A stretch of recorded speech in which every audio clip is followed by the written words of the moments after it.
एक मौलवी साहब किसी मुकदमे में अटक गए। अब जो वकील था उसने बहुत भारी फ़ीस ले ली और मुकदमे की पैरवी वो ठीक कर नहीं रहा था। तो मौलवी साहब को ख़्याल आया कि इस वक्त माने हुए वकील अल्लामा इकबाल हैं, तो क्यों ना उनके पास जाऊं और दोस्ती कुछ ताल्लुक़ भी है तो उनसे इस मसले का हल पूछूं। तो पहुँचे अल्लामा इकबाल से मशवरा करने और बड़ी तारीफ़ की अल्लामा की और कहा, अल्लामा साहब आपकी शायरी असल में कुरान पाक की तफसीर है। वो फ़लाँ शेर जो आपने कहा है वो फ़लाँ आयत इस तरह आई है और फ़लाँ आयत इस तरह आई है और उसकी तफसीर आपका ये शेर है और क्या कहने हैं आपके। और आप तो इस ज़माने में अल्लाह की निशानी हैं। बस ज़रा सा आपकी ज़ाहिरी शक्ल व सूरत पे एतराज़ होता है, अगर ये भी इस्लाह हो जाती तो आप तो बिल्कुल मुक़र्रबीन बारगाह इलाही में से थे। तो अल्लामा इकबाल चुप रहे। फिर उन्होंने ज़्यादा ज़ोर दिया तो अल्लामा ने कहा, मौलवी साहब आप किस मसले के लिए आए हैं वो बताएं, ये मेरी एक कोताही है, आप भी दुआ करें मैं भी करता हूँ, अल्लाह इस कोताही को दूर करे, लेकिन आपका मसला क्या है। उन्होंने कहा, मसला अल्लामा साहब ये है कि मैंने उस वकील को समझाया है कि एक चीज़ होती है रिवाज और एक चीज़ होती है शरीयत।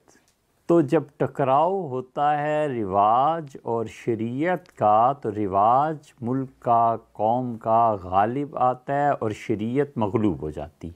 उनका अच्छा मौलवी साहब आगे उन्होंने कहा, बस क्या बताऊं, मेरे वालिद ऐसे ऐसे अच्छे थे और भी उनका इंतकाल हुआ है और विरासत की तकसीम का मसला जो आया है तो बहन का दावा ये है कि वो कहती है पैसे मुझे भी विरासत में मिलेंगे, ज़मीन भी मिलेगी। तो मैंने उसे समझाया है कि एक है रिवाज और एक है शरीयत, और हमारे मुल्क में रिवाज चलता है, शरीयत पे जाहिल लोग अमल नहीं करते, तो इसलिए रिवाज के मुताबिक फ़ैसला होगा। चूँकि ख़ानदान में मैं बड़ा हूँ तो इसलिए सारी चीज़ें क्राउन प्रिंस होने की वजह से मेरी।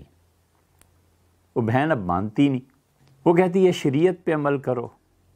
और मैंने उसे कहा कि देखो रिवाज भी है और अंग्रेज़ का कानून भी यही है, और खुदा कहता है वुलिल अम्र मिनकुम, और तुम में से हाकिमों के जो है ना हाकिम वक्त के, उनकी इताअत भी ज़रूरी है।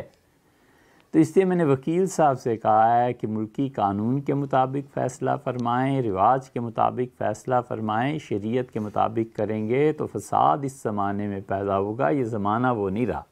तो अल्लामा साहब ने उन्हें बता दिया। उन्होंने कहा कि अच्छा फिर इस तरह करें, फ़लाँ फ़लाँ जो दफ़ात है ना अपने वकील को कहें कि ताज़ीरात हिंद की, इसकी, कानून की ये पढ़े, उसमें ये बड़ा वाज़ेह तौर पर मसला लिखा है और उसको इस तरफ तवज्जो दिलाएं और यूँ बात करें।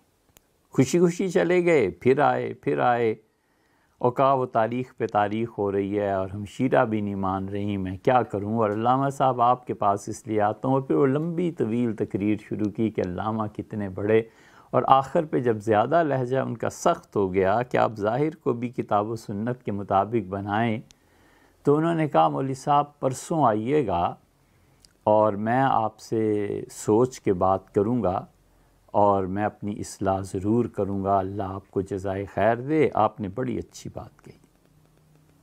बड़ी खुशी से शौक़ से परसों आ गए।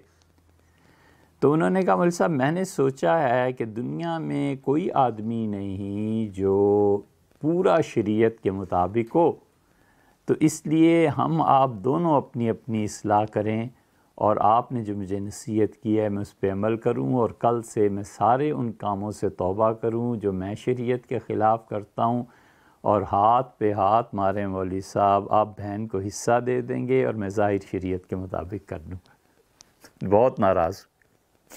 इसलिए कभी ऐसे भी होता है, अब तो खैर वो भी नहीं रहे, पहले ज़मानों में ऐसे होते थे कि जो कम से कम फ़लसफ़ा, मंतिक, इन चीज़ों को पढ़ा कर कोई दलील देते थे, अब वो भी खैर से ना रहे। और उम्मत में वो इल्म जो था, किताबों ही का इल्म था, उसका बाब भी हमारे यहाँ बंद हो गया।